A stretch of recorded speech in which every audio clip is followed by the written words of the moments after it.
یہ بات تو ہم سب جانتے ہیں کہ البرٹ آئنسٹائن ہسٹری کا سب سے بڑا جینیس تھا، اتنا جینیس کہ وہ اکیلا ہزاروں سائنٹسٹ سے زیادہ دماغ لڑا سکتا تھا۔ جو چیز ہم انسان سوچ بھی نہیں سکتے وہ آئنسٹائن نے سوچی بھی، سمجھی بھی اور اسے دنیا کے لیے آسان بھی بنایا۔ البرٹ آئنسٹائن ایک فزیسسٹ تھے جنہوں نے تھیوری آف ریلیٹیوٹی E=mc² اور فوٹو الیکٹرک افیکٹ کے لاز بنا کر پوری دنیا کو حیران اور پریشان چھوڑ دی، اور اس کی وجہ سے ہی ان کو نوبل پرائز سے بھی نوازا گیا۔ ان کی ایکسٹرا آرڈینری سوچنے اور سمجھنے کی صلاحیت دیکھ کر لوگ سمجھتے تھے کہ آئنسٹائن کے پاس ایک اسپیشل برین ہے جو عام انسانوں سے کافی زیادہ مختلف ہے۔ اس بات کا خود آئنسٹائن کو بھی اندازہ تھا، اسی وجہ سے وہ نہیں چاہتے تھے کہ مرنے کے بعد ان کی باڈی کے کسی بھی حصے پر ریسرچ کی جائے، بلکہ انہوں نے تو یہ انسٹرکشنز دے رکھی تھی کہ مرنے کے بعد ان کی باڈی کو جلا کر راکھ کر دیا جائے۔ لیکن پھر وہی ہوا جس کا آئنسٹائن کو ڈر تھا۔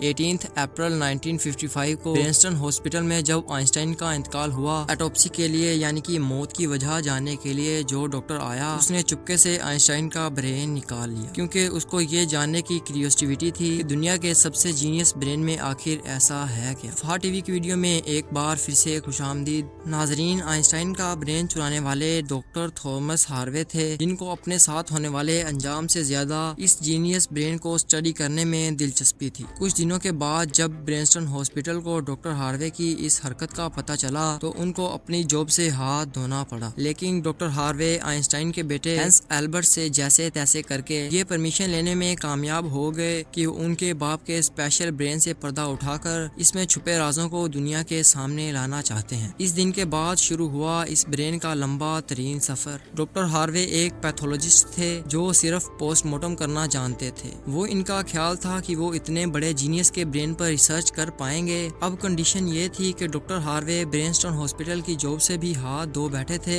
اور اپنے پیتھولوجسٹ کا عہدہ بھی۔ آئنسٹائن کا برین جو پہلے ہی ڈاکٹر ہاروے پریزرو کر چکے تھے، وہ اسے لے کر پینسلوینیا کے شہر فیلاڈیلفیا لے گئے، جہاں انہوں نے برین کی کئی فوٹوز لیں اور پھر اسے 240 چھوٹے چھوٹے پیسز میں کاٹ کر ہر پیس کو الگ الگ جار میں پریزرو کر کے اپنے بیسمنٹ میں چھپا دیا۔ اس مسئلے کو لے کر ڈاکٹر ہاروے کا اپنی وائف سے جھگڑا ہوتا رہتا تھا، کیونکہ ان کی بیوی اکثر دھمکی دیا کرتی تھی کہ وہ اس برین کو اٹھا کر کہیں پھینک دیں گی۔ ایک دن جھگڑا اتنا بڑھ گیا کہ بات ڈائیورس تک آ پہنچی اور پھر ڈاکٹر ہاروے برین کو لے کر کینسس کے شہر وچیٹا چلے گئے، جہاں وہ ایک بایولوجیکل ٹیسٹنگ لیب میں سپروائزر کی نوکری کرنے لگے، اور یہاں پر وہ اپنے فارغ ٹائم میں آئنسٹائن کے برین پر خوب ریسرچ کرنے کی کوشش کرتے۔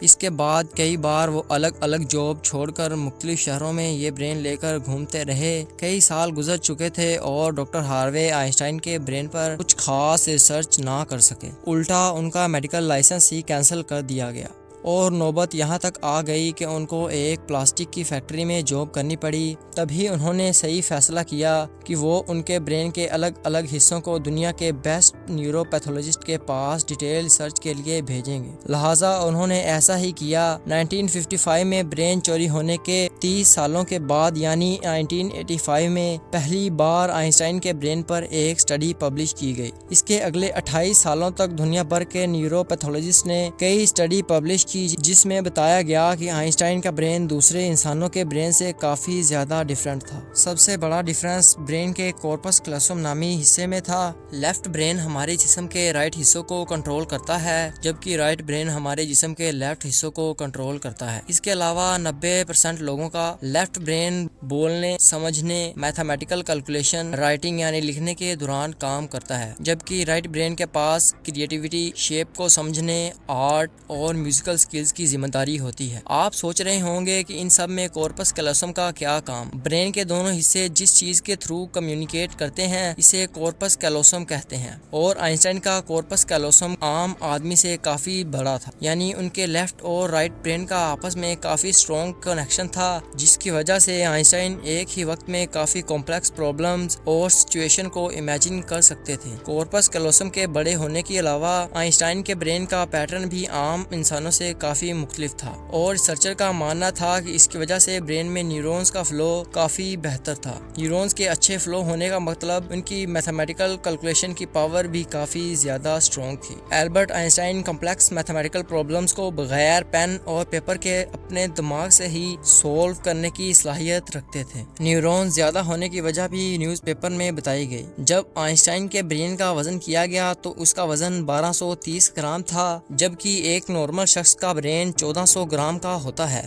ریسرچر کا ماننا تھا کہ ان کے برین کی لائننگ بہت زیادہ پتلی تھی، جس کی وجہ سے ان میں زیادہ نیورونز پائے جاتے تھے۔ لیکن سوال ابھی بھی وہی تھا کہ کیا آئنسٹائن اس اسپیشل برین کے ساتھ پیدا ہوئے تھے یا پیدا ہونے کے بعد ان کے دماغ میں یہ چینجز آئے۔ ریسرچر کی جانچ کے بعد معلوم پڑا کہ آئنسٹائن جب پیدا ہوئے تھے تو وہ پورے 5 سالوں تک بول نہیں سکتے تھے، جبکہ نارمل بچے 2 یا 2.5 سال کی عمر میں ہی بولنا شروع کر دیتے ہیں۔ جب انہوں نے بولنا شروع بھی کیا تو وہ زیادہ بولنا پسند نہیں کرتے تھے، بلکہ ہمیشہ اپنی سوچوں میں ہی گم رہتے تھے۔ ان کے پاس چیزوں کو میمورائز کرنے کی صلاحیت کافی کم تھی، یہاں تک کہ ان کو سمپل میتھس کے ٹیبل بھی یاد کرنے میں مشکل ہوتی تھی۔ وہ میتھس اور نمبر کو لاجیکل طریقوں سے پروسیس کرنے میں ماسٹر تھے، نہ کہ ان کو لٹا لگا کر یاد کرنے میں۔ اسکول لائف میں باقی سبجیکٹ میں تو آئنسٹائن فیل ہوتے، مگر میتھس اور سائنس میں ان کے سب سے زیادہ نمبر آتے۔ جب البرٹ 12 سال کے تھے تب ایک فیملی ٹیچر اپنی جیومیٹری کی بک ان کے پاس بھول گئے تھے۔ حیرت انگیز طور پر ایک ہی دن میں البرٹ آئنسٹائن اس پوری بک کو پڑھ کر اپنی جیومیٹری کے کانسیپٹ کو کلیئر کر بیٹھے۔ نہ صرف اتنا بلکہ 14 سال کی عمر میں ہی وہ انٹیگرل اور ڈفرینشیل کیلکولیٹ کے ماسٹر بن چکے تھے۔ میتھ اور سائنس میں ان کی اتنی اسٹرانگ گرپ تھی کہ جب وہ کلاس روم میں کوئی سوال پوچھنے کے لیے ہاتھ کھڑا کرتے تو پروفیسر گھبرانے لگتے تھے۔ چھوٹی سی عمر میں ہی وہ اس یونیورس کے لاز کو ایک چھوٹی سی ایکویشن میں بند کرنا چاہتے تھے اور یہی زندگی کا مقصد بنا لیا تھا۔ 26 سال کی عمر میں آئنسٹائن نے 4 ریسرچ پیپر پبلش کر کے دنیا کو حیران کر ڈالا تھا، اور اسی وجہ سے ان کو نوبل پرائز سے بھی نوازا گیا تھا۔ اس بات کا اندازہ اس بات سے لگایا جا سکتا ہے کہ آج بھی آئنسٹائن کی ان تھیسز کے بنا سائنس بالکل ادھوری ہے۔ کئی ڈاکٹرز اور سائنٹسٹ نے یہ نتیجہ نکالا کہ آئنسٹائن کا برین ان کے پیدا ہونے کے بعد اسپیشل بنا تھا، جس کی سب سے بڑی وجہ یہ تھی کہ جب ان کو اپنے سوال کا جواب نہیں ملتا تھا تو وہ خود اپنے دماغ کی مدد سے جواب تلاش کیا کرتے تھے۔ چھوٹی عمر میں ہی ایسا کرنے سے ان کا دماغ اسی طرح ڈیولپ ہوتا گیا۔ آج بھی آئنسٹائن کا اسپیشل برین امریکہ کے دا مٹر میوزیم میں موجود ہے، جس کو بڑی حفاظت سے مائکروسکوپک فلمز میں پرزرو کر کے رکھا گیا ہے۔